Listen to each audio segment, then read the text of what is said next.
Good morning students. Infinity के chapter में आज आपको रूल 7 पढ़ना है। ठीक, तो अगर आप पुराने स्टूडेंट हो तो हेडिंग तो वही चलेगी, लेकिन न्यू अगर व्यूअर हो, नए स्टूडेंट, तो हेडिंग देना जरूरी है। तो यहाँ पर हम क्या देते हैं, रूल्स ऑफ इन्फिनिटिव और बेयर इन्फिनिटी।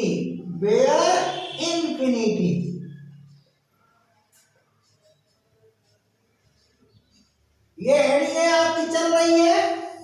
ठीक, यानी नॉन फाइनाइट वर्ब में इन्फिनिटिव चल रहा है। ठीक, और बेयर इन्फिनिटिव भी एक दूसरा रूप होता है इन्फिनिटिव का।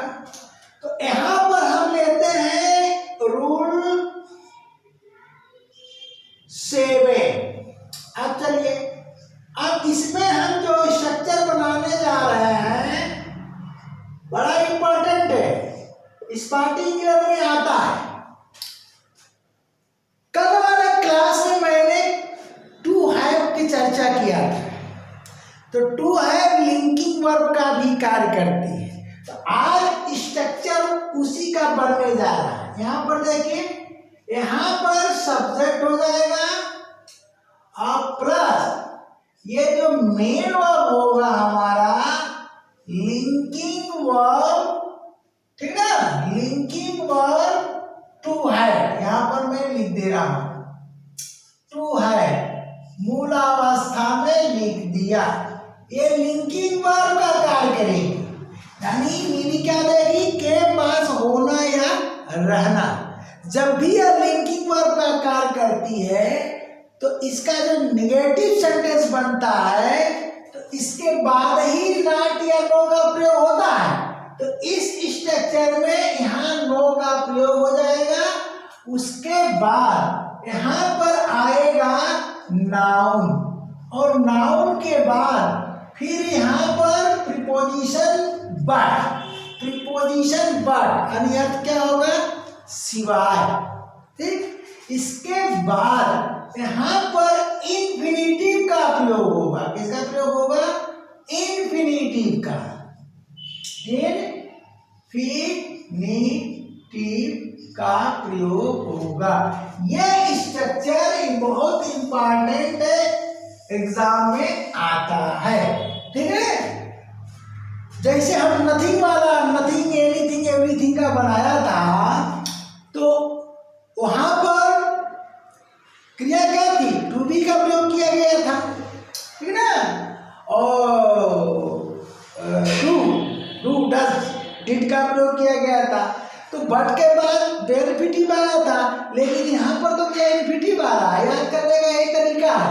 तो सीधे आप स्ट्रक्चर याद किया करो। ठीक, रूल के साथ साथ स्ट्रक्चर याद करोगे तो आपके लिए बढ़िया रहेगा। तो अब यहाँ पर बट के बाद बेयर इन्फिनिटिव न आकर के इन्फिनिटिव आ रहा है। बेयर इन्फिनिटिव हमेशा नथिंग के साथ आता है, एनीथिंग एवरीथिंग के साथ आता है। इसका आपको ध्यान देना है। ठीक ना, तो एग्जाम्पल देखिए, एग्जाम्पल यहां पर हम लेते हैं। ठीक ना, देखिए अब ये एक टू टेंस चेंज होगा। ठीक ना, इसलिए हम इसको ओरिजिन फॉर्म में लिखे हैं, इन्फिनिटिव फॉर्म में। तो अगर हम प्रेजेंट टेंस में बनाना चाहते हैं तो हो जाएगा कि ही हैज नो। ठीक ना, he has no option. He has no option. ठीक ना, he has no option but, ठीक ना, but to leave. He has no option but to leave the country. क्या हुआ,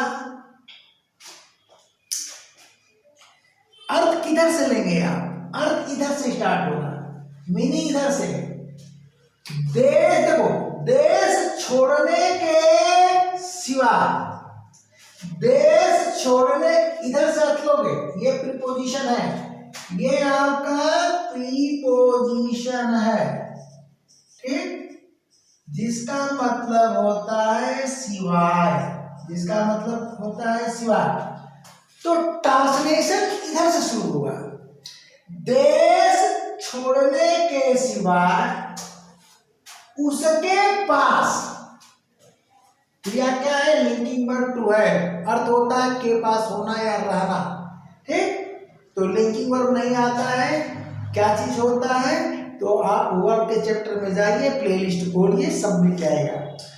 देश छोड़ने के सिवा उसके पास कोई विकल्प नहीं है, यानी देश छोड़कर के उसे जाना होगा। अब चलिए लिख लीजिए ट्रांसलेशन, देश छोड़ने के सिवा उसके पास कोई विकल्प नहीं है। अब चलिए हम कह रहे हैं वी हैड, अब हम इसको पास्ट टेंस में ले जा रहे हैं, पास्ट टेंस में ले जा रहे हैं, तो पास्ट टेंस में हैड हो जाएगा, we had no choice,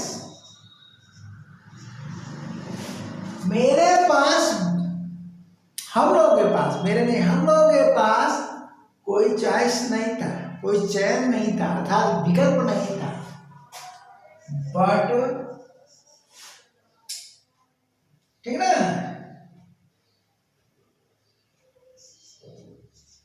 to leave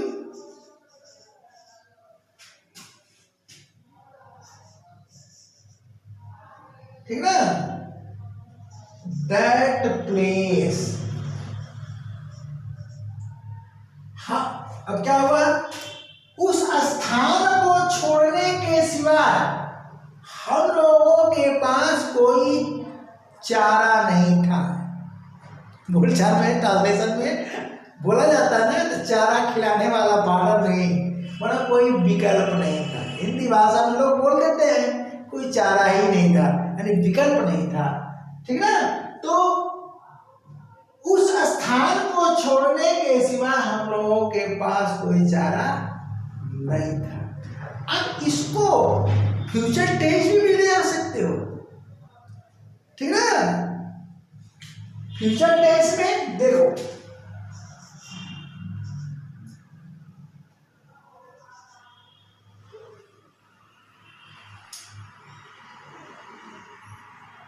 इसे बनाते हैं, ही विल हैव, ये देखो, ही विल हैव ट्रांसलेशन आता है तो आप तीनों टेंस बना सकते हो। ध्यान देना, इंडिफिनिट नहीं है, प्रेजेंट इंडिफिनिट नहीं है, ना पास्ट इंडिफिनिट है, ना फ्यूचर इंडिफिनिट है, इसके लिए टेंस पढ़ना पड़ेगा आपको, ठीक है। तो ही विल हैव, ठीक है जी, no option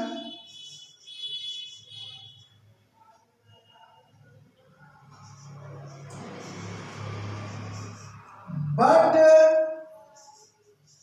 to come back home. कोई आदमी घर से नाराज होकर चला गया, तो कह रहा है वक्त कह रहा जाने दो यार, देखना फिर लौट के आएगा। तो देखो क्या बोला अंग्रेजी में, घर वापस आने के सिवाय, घर वापस आने के सिवाय उसके पास कोई विकल्प नहीं रहेगा, यानी भटकेगा 2-4 दिन, उसके बाद फिर घर आ जाएगा। बढ़िया बात है ना।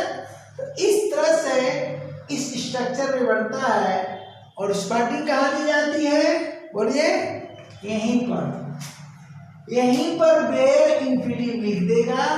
यहाँ देखिए वेयर इन्फिनिटिव, आप नहीं समझ पाए, गलत है, अब चलिए, चूंकि रूल छोटा है तो अभी अभी एक रूल और बता देता हूं, रूल 8 बता देता हूं, ठीक है।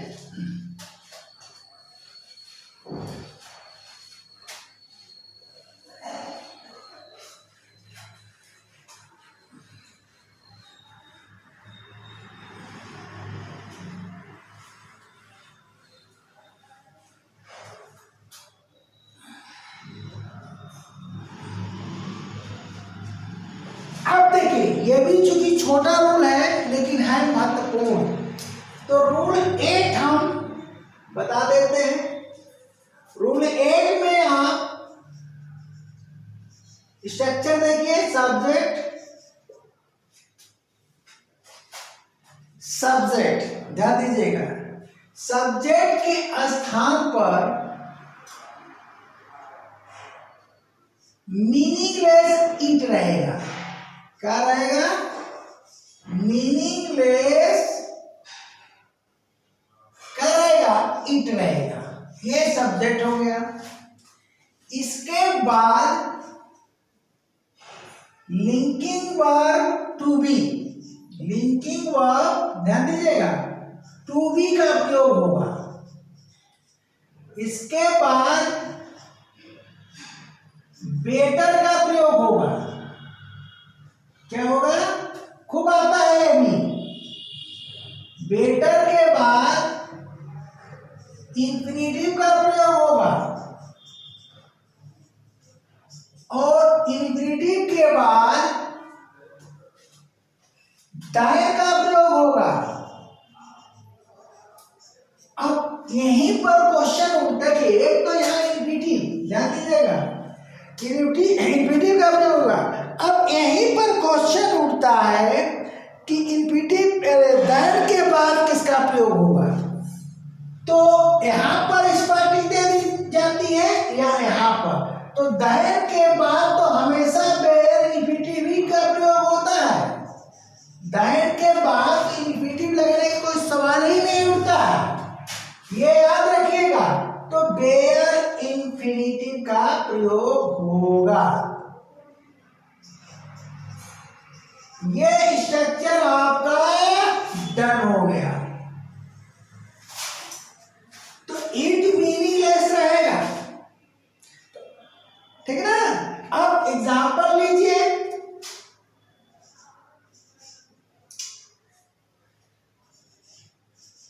इट इज बेटर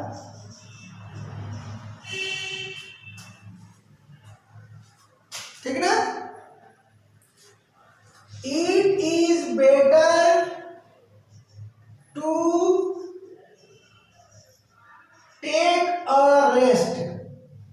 अब इंफिनिटिव के साथ इसका ऑब्जेक्ट आ सकता है, इसके साथ ऑब्जेक्ट भी आ सकता है, या कोई जरूरत है कोई किसी वर्ड की तो आ सकता है। देखिए, टू टेक अ रेस्ट का मतलब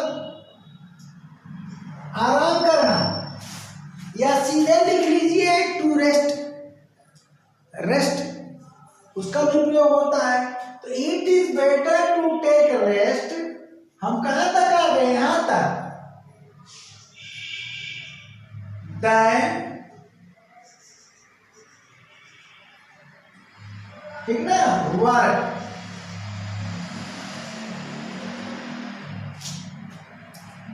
काम करने की अपेक्षा, ध्यान दीजिए, काम करने की अपेक्षा है, धातु प्लस नाउन के साथ अर्थ आएगा। काम करने की अपेक्षा आराम करना बेहतर है। आदमी थक गया, थकने के बाद बोल रहा है, ठीक ना। अब चलिए, इट इज उल्टा कर दिया, उल्टा कर देते हैं। इट इज बेटर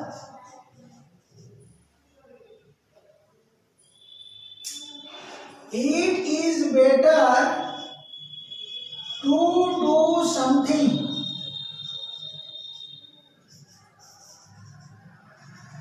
ये देखिए,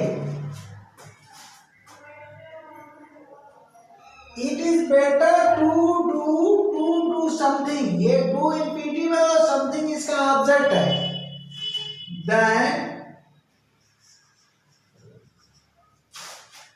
वांडर।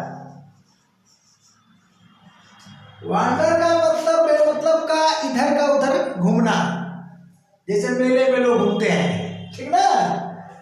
तो वांडर यानी बेवजह भटकना, घूमना। तो यहां कह रहा है कि इधर उधर घूमने की अपेक्षा कुछ करना बेहतर है, कुछ करना बेहतर है, यानी कोई काम करो।